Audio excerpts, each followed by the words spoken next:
Hello everyone. आज का जो आपका टॉपिक था वो था आफ्सपा के बारे में। आपको आर्ग्यूमेंट राइटिंग करना था इस पे। ठीक है।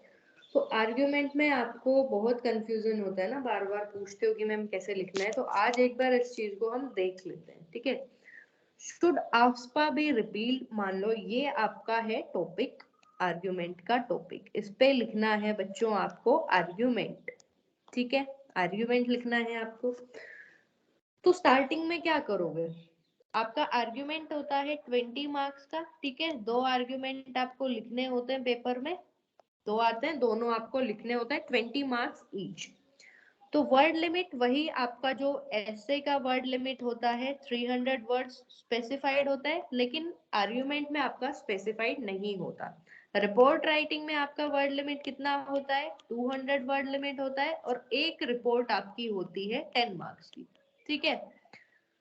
तो अब आर्ग्यूमेंट में आपको कितने वर्ड्स लिखने हैं, वही आपके ऐसे के अराउंड आपके जो 280 वर्ड्स में आपको नियर अबाउट कंप्लीट कर देना होता है। वर्ड लिमिट एक्सीड नहीं करनी आपको 300 वाली।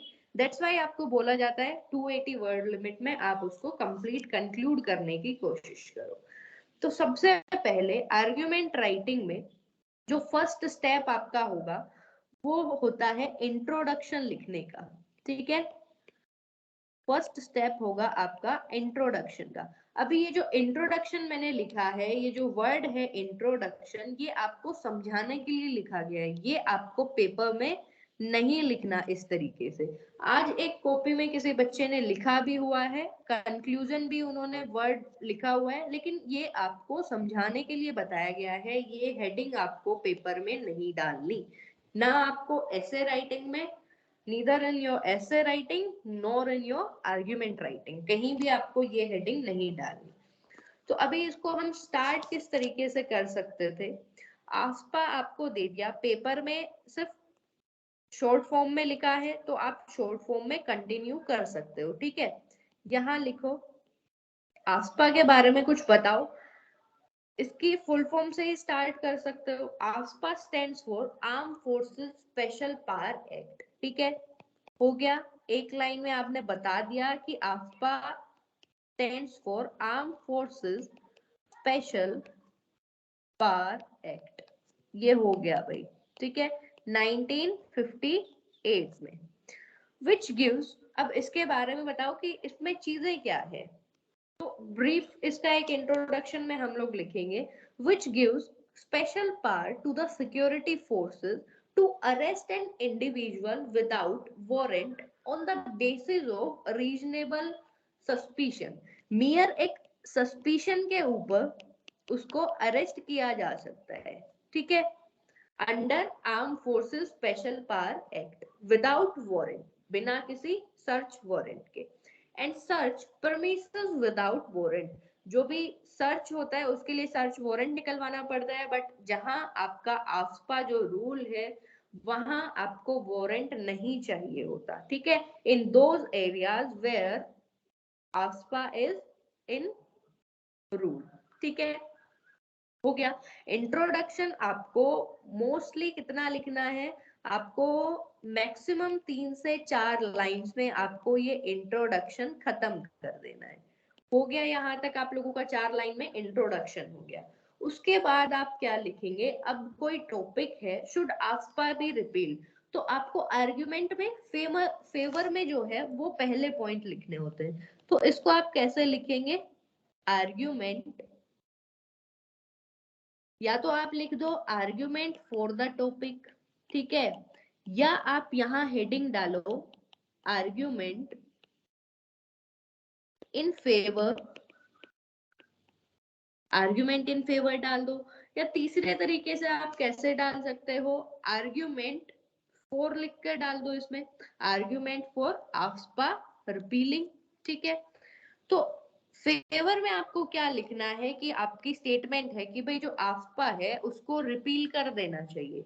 तो आप इसमें फेवर में क्या लिखोगे कि हाँ भाई आफ्पा को रिपील करना चाहिए। ठीक है। तो उसी के अकॉर्डिंग आपको पॉइंट्स लिखने हैं। अब दूसरी बात आती है कि मैम नंबरिंग डालें या ऐसे पॉइंट उसको बनाएं, या फिर हम ABCD उनको दें, या फिर रोमन में हम उनको लिखें। जैसे भी आपको लिखना है, लेकिन वही सेम पैटर्न, अगर यहाँ आपने पॉइंट ऐसे बनाया है तो ऐसे ही आप आर्ग्यूमेंट में अगेंस्ट में बनाएंगे, ठीक है।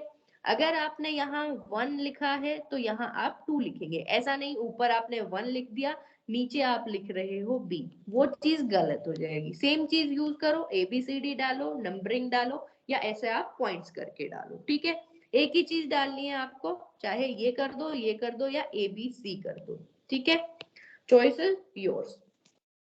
उसके बाद जो आपका पेपर पर दोनों साइड मार्जिन्स लगा होता है, ऑल राइट, मार्जिन्स के बाहर, अब कुछ बच्चे क्या सोचते हैं कि ये नंबरिंग डालनी है, ये तो हम मार्जिन्स के बाहर लिखेंगे, नहीं, मार्जिन्स के बाहर आपको कुछ भी नहीं लिखना है। अपनी जो आंसर शीट है, you don't have to cross this margin, इसके बाहर आपको कुछ भी नहीं लिखना। फिर हम फर्स्ट पॉइंट से शुरू करेंगे। अब इसके बाद आपने ये हेडिंग डाल दी, इसमें आप कर दो अंडरलाइन, कर दिया इसको, ऑल राइट। उसके बाद सब हेडिंग्स डालो, आपने मान लो ए लिख दिया यहाँ, तो एक जो सब हेडिंग इसकी क्या होगी कि इसके फेवर में हम क्या लिख सकते हैं, ठीक है। Peace deals with insurgent groups, ठीक है। मान लो ये डाल दी आपने हेडिंग, इसको आप पीस डील्स तक भी रख सकते हो, अगर आपने इतना लिखना है तो ये लिख दो पूरा, और उसके बाद आपने इसको कर दिया अंडरलाइन, ठीक है। उसके बाद आप यहाँ से इसको शुरू कर दो, यहाँ से लिख दो डायरेक्टली, या फिर आपको यहाँ से नहीं शुरू करना तो आप ये लाइन से भी शुरू कर सकते हो, इसमें कोई इशू नहीं है, आपके पास स्पेस काफी होता है, ठीक है। फिर आपको ये जो पॉइंट आपने लिखा है, एटलीस्ट आपको फेवर में लिखने हैं 5 पॉइंट्स, मिनिमम 5 पॉइंट्स लिखने हैं, मैक्सिमम ये नंबर आपका 6 हो सकता है, ठीक है।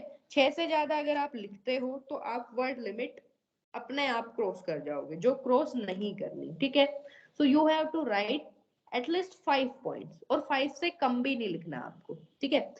तो फर्स्ट पॉइंट में आप कैसे लिखोगे, यहां से आपने स्टार्ट किया तो इसका रीजन बताओगे कि किस तरीके से क्या आप इसमें कहना चाहते हो, ठीक है। मेन तो आपने हेडिंग डाल दिया, अब इसको आप समझाओगे कितनी लाइंस में, 2 से 3 लाइंस में। अब इसको समझाते हैं। The main reason for enforcing AFSPA was insurgency in north east. जो मेन रीजन था भाई आफ्सपा को लाने का, तो जो नॉर्थ ईस्ट में जो इंसर्जेंसी थी उसको काउंटर करने के लिए था, which is now on decline, जो कि आज के टाइम डिक्लाइन पर है, due to peace deals with insurgent groups. जो सेंट्रल गवर्नमेंट ने और जो स्टेट गवर्नमेंट ने इंसर्जेंट ग्रुप्स के साथ जो पीस डील किया है, उसकी वजह से ये जो इंसर्जेंसी है, इंसर्जेंसी डिक्लाइन होती चली जा रही है, डिक्रीज होती गई। तो इसलिए हम क्या कर सकते हैं, जो आफ्सपा है उसको रिपील कर सकते हैं, ठीक है। फेवर में 1 पॉइंट हो गया। सेकंड आप लिखोगे, 3 लाइन आपने इस चीज की लिख दी, बता दिया। उसके बाद आप लिखोगे बी, दूसरा पॉइंट, यहीं से आपको लिखना शुरू करना है, ये मार्जिन है तो यहीं से आपको लिखना शुरू करना है। उसके बाद दूसरा पॉइंट क्या हो सकता है इसका, फीलिंग ऑफ एलिनेशन। अब आपने इतना बता दिया, फीलिंग ऑफ एलिनेशन लिख दिया, ठीक है। आपको सारी चीज इसी सब हेडिंग में नहीं बतानी है कि एग्जामिनर उसको पढ़े ही ना, ठीक है। आपने एक सस्पेंस क्रिएट कर दिया एक इवेल्युएटर के माइंड में कि भाई फीलिंग ऑफ एलिनेशन में बच्चा क्या लिखना चाहता है, ठीक है। उसके बाद आप फीलिंग ऑफ एलिनेशन में क्या लिखेंगे, अब याद रहे जो आपने फर्स्ट पॉइंट में यहाँ से सेकंड पैराग्राफ से शुरू किया था, तो इसमें भी आप सेम पैटर्न फॉलो करेंगे, ठीक है, ताकि वो नीट एंड क्लियर आपका कॉपी दिखाई दे। Feeling of alienation from the rest of the country. The people of Northeast still feel that they have been alienated. And when policies like AFSPA is enforced, it even adds fuel to the fire. अब आप इसको feeling of alienation भी लिख सकते हैं, इसमें heading आप क्या लिख सकते थे, फ्यूल टू द फायर भी आप हेडिंग लिख सकते थे, ठीक है। फ्यूल टू द फायर भी आपका सेम पॉइंट का हेडिंग बन सकता था। 3 लाइन में आपने ये डिस्कस कर दिया कि भाई नॉर्थ ईस्ट के पीपल को लगता है दे आर स्टिल एलिनेटेड, और जो आफ्सपा जैसे कुछ ऐसे एक्ट्स आते हैं उनसे बहुत ज्यादा फ्यूल टू द फायर, मतलब आग में एक घी डालने वाली बात हो जाती है। फिर आप लिखेंगे सी, आपका point third, misused bye security forces. Misused bye security forces, बहुत सारे एग्जाम्पल इंस्टांसेस न्यूज हमें देखने को मिलती है कि बहुत सारी पिटिशन फाइल हुई है। अगर 2012 की बात करें, जो विक्टिम्स की फैमिली थी उन्होंने पिटिशन फाइल की, there was extra judicial killing alleging fake encounters by security forces. Even Supreme Court at certain occasion had found encounters to be fake. तो इसलिए क्या करना चाहिए, जो ये अफवाह है इसको रिपील कर देना चाहिए। ऑल राइट, 3 पॉइंट आपने इसके लिख दिए, 3 लाइन में डिस्क्राइब कर दिया। नेक्स्ट डी आपने लिखा, फिर डी में लिख दो आप जो वेरियस जो कमिटीज है, रिकमेंडेशन बाय वेरियस कमिटीज। अब वेरियस कमिटीज में आपको लिखना है नाम, ठीक है। वेरियस कमिटीज में आप नाम लिख दो।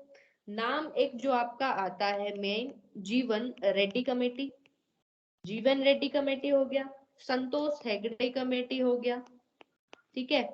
इनका लिख दिया आपने नाम कि भाई इन्होंने टाइम टू टाइम क्या रिकमेंडेशन दिया है कि आफ्सपा मस्ट गो अवे, कि अब आफ्सपा को हटा देना चाहिए।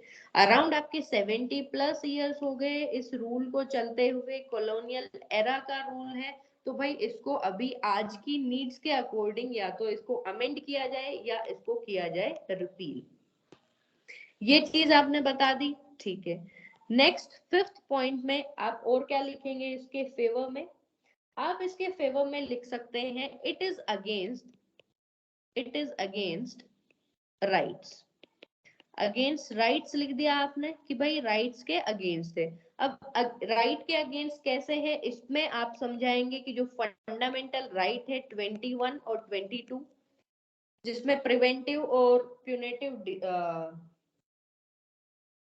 सॉरी, जिसमें क्या मिलता है, प्रिवेंटिव डिटेंशन के अगेंस्ट आपको राइट होता है, फंडामेंटल राइट होता है। तो जब ये विदाउट वारंट और सिर्फ सस्पिशन के बेसिस पर ये चीजें करते हैं तो आपका जो ह्यूमन राइट्स है वो भी वायलेट होते हैं। फंडामेंटल राइट्स है 21 22, ये भी आपके वायलेट होते हैं, ठीक है।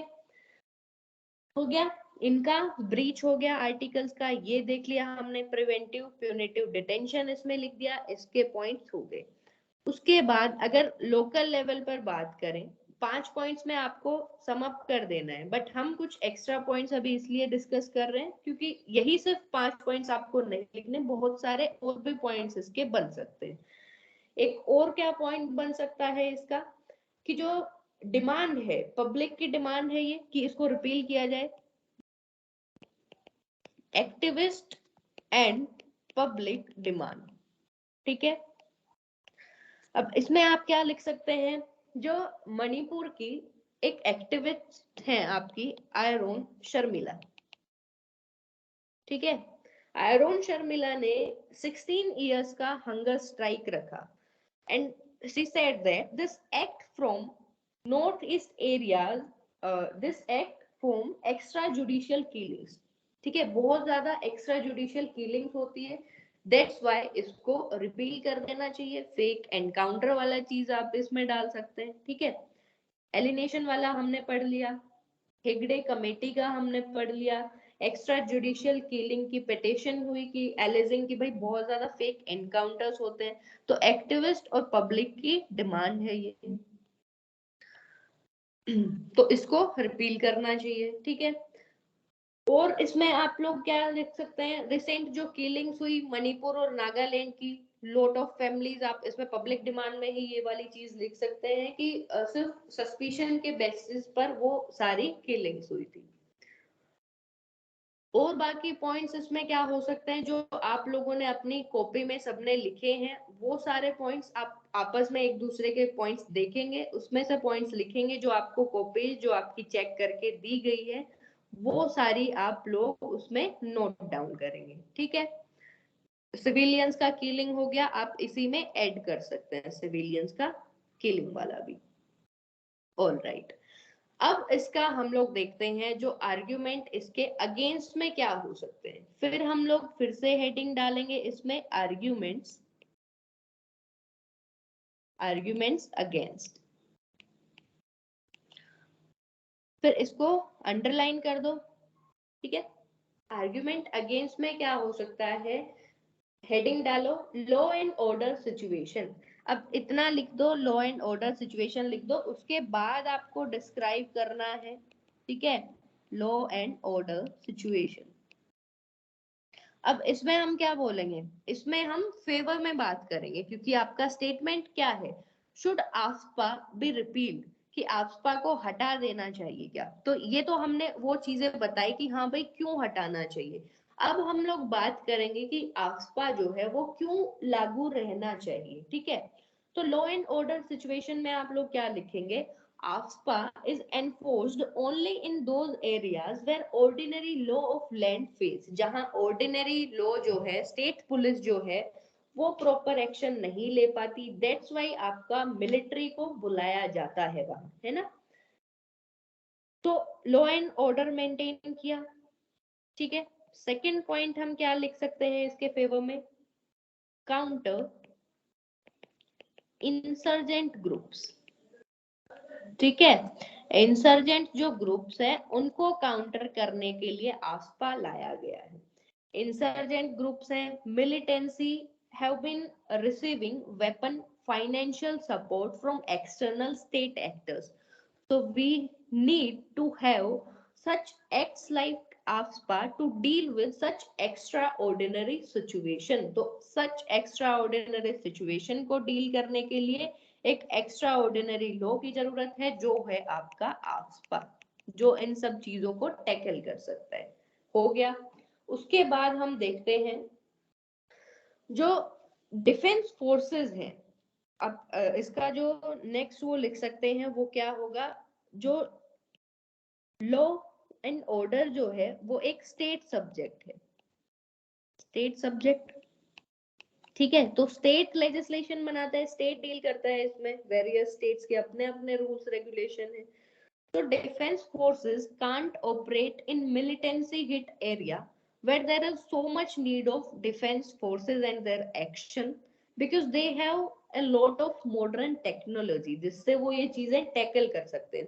And law and order being a state subject, तो वहां जो सिक्योरिटी फोर्सेस हैं, अगर आफ्सपा नहीं लाया जाएगा तो उनको वहां से विड्रॉ करना पड़ेगा, ठीक है। और वो जो इंसर्जेंसी की जो सिचुएशन है वो वैसे ही बनी रहेगी, वो सोल्व नहीं हो पाएगी। तो इसलिए हमें आफ्सपा को रिपील नहीं करना चाहिए, ठीक है। अभी नेक्स्ट जो बात करते हैं वो है arm forces tribunal. Arm forces tribunal लिख के आप इसका हेडिंग डालेंगे, ठीक है। आर्म फोर्सेस ट्रिब्यूनल में क्या लिखेंगे, arm forces tribunal is there to check gross violation of human rights and fundamental rights or any misuse of AFSPA if there is on the ground। कि भाई जो ऐसा नहीं है कि आसपा में अपनी मर्जी से सारी चीजें होती है, आर्म फोर्सेस ट्रिब्यूनल वहां है, ठीक है। वो इस पे चेक एंड बैलेंस का सिस्टम बनाए रखता है, दैट्स वाई कोई भी ऐसी चीजें नहीं हो सकती कि जो इनका मन आया मिलिट्री का वही उन्होंने किया। तो एक ये आपका काउंटर आर्ग्यूमेंट यहाँ बन सकता है। और क्या इसके काउंटर आर्ग्यूमेंट बन सकते हैं, इंसर्जेंसी को काउंटर करने के लिए हमने देखा, डिस्टरबेंस को आप काउंटर करने के लिए लिख सकते हो, ठीक है। Disturbance which is not tackled by local and local police, that's why army को बुलाया गया है। सो एक प्रॉपर लॉ एंड ऑर्डर की सिचुएशन मेंटेन करने के लिए आर्मी आपकी आई है, ठीक है। हमने देख लिया डिफेंस फोर्सेस स्टेट में एक्ट नहीं कर सकते बिकॉज ये एक स्टेट सब्जेक्ट है, तो उसके लिए भी आपका जरूरी है। स्टेट फेलियर हमने देख लिया, एक हेडिंग आप डाल सकते हैं कि स्टेट का फेलियर हुआ, दैट्स वाई आपकी आर्मी को बुलाया गया है, ठीक है। That's why arm forces called in, ये आपका हेडिंग हो सकता है, ठीक है। फिर उसमें आप डाल सकते हो कि जो इशू स्टेट पुलिस नहीं टैकल कर पाई, जैसे क्रॉस बॉर्डर टेररिज्म हो गया, इन सब को काउंटर करने के लिए एडवांस टेक्नोलॉजी की जरूरत है, जो आपका डिफेंस सेक्टर के पास ज्यादा है बजाय कि आपका पुलिस के पास, लोकल पुलिस के पास। आर्मी ट्रिब्यूनल हम लोगों ने देख लिया कि आर्मी ट्रिब्यूनल होता है, और एक आप हेडिंग क्या डाल सकते हैं, it is a tool to deal extraordinary law and order situation. वहां उसमें आप क्या डाल सकते हो कि जब ऑर्डिनरी लॉ फेल हो जाते हैं तो ऐसे एक्स्ट्रा ऑर्डिनरी लॉज की जरूरत पड़ती है, ठीक है। फिर एक क्या डाल सकते हो, आपकी जो अप्सपा के अंडर जो काम करते हैं, they are abide by supreme court and NHRC guidelines, कि ऐसा नहीं है कि अपने अकॉर्डिंग ये काम करते हैं, जो सुप्रीम कोर्ट की और एनएचआरसी की जो गाइडलाइंस है उसके अकॉर्डिंग भी आपका काम इसके अंडर किया जा सकता है। तो ये हो गया आपका आर्ग्यूमेंट अगेंस्ट और फेवर में सारा। फिर उसके बाद आपको 2-3 लाइन का लिखना होता है कंक्लूजन। अब फिर से वही बात है, ये कंक्लूजन वर्ड आपको नहीं लिखना, आपको डायरेक्टली उस चीज को कंक्लूड कर देना है, ठीक है। अब कंक्लूड कैसे करेंगे, इसमें इसमें बोल सकते हैं कि central government is trying to bring peace in our country and it is evident that those areas which have now been declared undistributed have seen revocation of AFSPA. Example में डाल देंगे कि त्रिपुरा से और मणिपुर से आपका 2015 और 2018 में इसको रिवोक किया गया है। Also government is trying to deal with peace by negotiating with various insurgent groups. As a result, हम क्या होप कर सकते हैं, that in future AFSPA may be repealed, कि ऐसा सब कुछ पीस डील्स और ये सब चलती रही तो फ्यूचर में हम लोग होप कर सकते हैं इस चीज की कि AFSPA हर जगह से रिवोकेशन इसका हो जाएगा। तो ये एक आप इसका कंक्लूजन इसमें डाल सकते हो। कोई इसमें स्टैंड आपको नहीं लेना कि आपने बहुत ज्यादा इसका स्टैंड ले लिया किसी एक साइड का, एक वेल बैलेंस आपको आंसर लिखना है। अगर कोई भी गवर्नमेंट की पॉलिसी है, एक्ट है, उसको क्रिटिसाइज भी करते हो आप, तो एक कंस्ट्रक्टिव क्रिटिसिज्म होना चाहिए उसमें, वेल बैलेंस्ड आपका आंसर उसमें होना चाहिए। ऑल राइट, तो ये सारी चीजें हो गई। अगर इसी चीज पर आपका आ जाता है एसे राइटिंग, तो आपने आफ्सपा के बारे में लिख दिया, ठीक है, आर्ग्यूमेंट तो हमारा खत्म हुआ, इंट्रोडक्शन में आपने लिख दिया, ठीक है, कॉलोनियल रूल है, फिर आपने लिख दिया कि इसको ये सारी चीजें आप इंक्लूड कर सकते हैं अपने एसे राइटिंग में। प्लस ये जो फेवर में है, जैसे आपका बॉर्डर को प्रोटेक्ट करता है, इफेक्टिव काउंटर इंसर्जेंसी, ठीक है, ऑपरेशनल रिक्वायरमेंट है, ठीक, ये सारी चीजें आपने प्लस पॉइंट्स में लिख दी। अगेंस्ट में आपने ह्यूमन राइट्स का वायलेशन लिख दिया। कॉलोनियल एरा का जो लॉ है ये एक बेटर सॉल्यूशन नहीं हो सकता आज के टाइम पर, आर्ग्यूमेंट में आपने वो सब चीजें लिख दी। उसके बाद ऐसे राइटिंग में आप और क्या चीजें लिख सकते हो कि सुप्रीम कोर्ट का क्या वर्डिक्ट रहा आफ्सपा को लेकर, वो चीजें आप इसमें ऐसे राइटिंग में इंक्लूड कर सकते हो, ठीक है। On 8th July 2016, a landmark ruling, the Supreme Court of India ended the immunity of armed forces from prosecution under AFSPA as follows, कि बहुत ज्यादा फोर्स नहीं रखेंगे, ठीक है, मिनिमम फोर्स वहां होनी चाहिए, ये सुप्रीम कोर्ट की गाइडलाइंस थी। और जो क्रिमिनल कोर्ट्स हैं उनके अंडर जुरिस्डिक्शन होगा, ठीक है, जो भी alleged excess by security forces, कुछ भी ऐसी चीजें होंगी, इंस्टांसेस होंगी, अब वो एक ब्लैंकेट नहीं है उनके ऊपर इम्यूनिटी का, ये जो प्रोसीडिंग्स है क्रिमिनल कोर्ट में देखी जाएंगी। ऑल राइट, तो प्रिजर्वेशन हुआ इससे रूल ऑफ लॉ का। और प्रेजेंट स्टेटस उसमें आप लोग डाल सकते हैं, प्रेजेंट स्टेटस किस चीज का, कि आफ्सपा अभी कौन कौन सी कंट्रीज में है, सॉरी कौन कौन से स्टेट्स में ऑपरेट करता है। करेंटली आपका जम्मू कश्मीर के कुछ पार्ट्स में है, असम में है, नागालैंड में है, ठीक है, अरुणाचल प्रदेश में, मणिपुर में, ये सारी चीजें आप उसमें लिख सकते हो, ठीक है, कि कुछ एरियाज में इनमें अभी भी है, ठीक है। The law has been repealed where insurgencies have decrease, आप लिख सकते हैं कि जहां इंसर्जेंसी कम होती गई वहां वहां से ये रूल आपका रिपील होता गया, ठीक है। फिर इसमें आप जो एसे राइटिंग में आपको एक और चीज लिखनी होती है, it is a kind of way forward. आपको एक ऑप्टिमिस्टिक अप्रोच अपना बताना होता है कि ये चीजें और किस तरीके से सही कर सकते हैं हम। ठीक है, आफ्सपा को रिपील करके वन गो में तो हम लोग नहीं कर सकते, बट डिफरेंट जो जीवन रेड्डी कमेटी का हमने देखा, उनका हम एग्जाम्पल इसमें लिख सकते हैं कि उन्होंने भी बोला है। ठीक है, रिपील करो या फिर अमेंडमेंट कर दो इसमें आफ्सपा में, ये वे फॉरवर्ड हो सकता है। कमेटीज एस्टेब्लिश की जाए जो प्रॉपर इसको स्टडी करे। ठीक है, और इन सब चीजों में डिले ना करी जाए। ठीक है, पीपल टू पीपल जो टाई अप है उसको बढ़ाया जाए, ताकि जो नॉर्थ ईस्टर्न जो पीपल हैं उनको एलिनेटेड फील ना हो रेस्ट ऑफ द इंडिया से। ये सारी चीजें हम लोग कर सकते हैं इसमें। ये आपका हो जाएगा फिर एक तरीके का वे फॉरवर्ड, ये जो आपको ऐसे राइटिंग में लिखना है, आर्ग्यूमेंट में नहीं लिखना। ठीक है, और क्या वे फॉरवर्ड हो सकता है इसका? एंश्योर, जो विक्टिम्स अभी तक बन चुके, एंश्योर जस्टिस फॉर विक्टिम्स, ये हो गया एक आपका वे फॉरवर्ड हो गया। और जो जुडिशियरी जो प्रोसीडिंग्स हैं उनको एक ट्रांसपेरेंट वे में रखा जाए। ठीक है, ट्रांसपेरेंसी आए उस सब चीजों में, अकाउंटेबिलिटी हो, ये आप वे फॉरवर्ड में लिख सकते हैं। फास्ट ट्रैक सोल्यूशन हो इन सब केसेस का। ठीक है, बिल्डिंग ट्रस्ट अमंग लोकल्स, वही जो आपका local people to people tie up वाला है, इसमें आप लिख सकते हो बिल्डिंग ट्रस्ट। ठीक है, ये वे फॉरवर्ड आपका हो सकता है।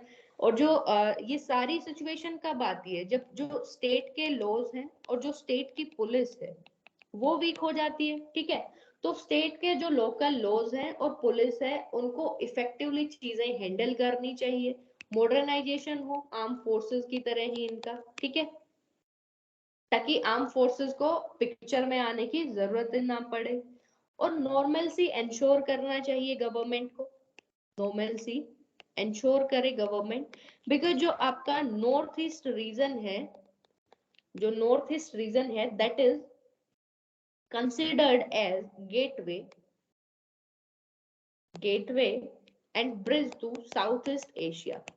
तो जो इंडिया की एक्ट ईस्ट पॉलिसी है वो भी इससे हम लोग एक्चुअलाइज कर सकते हैं उस पॉलिसी को भी। तो उसके लिए बेहतर होगा कि जो नॉर्थ ईस्टर्न जो रीजन है उसको डीमिलिटराइज किया जाए, demilitarise the north eastern region. और स्ट्रिक्टली फॉलो किया जाए जो सुप्रीम कोर्ट की गाइडलाइंस है, मिनिमम फोर्स।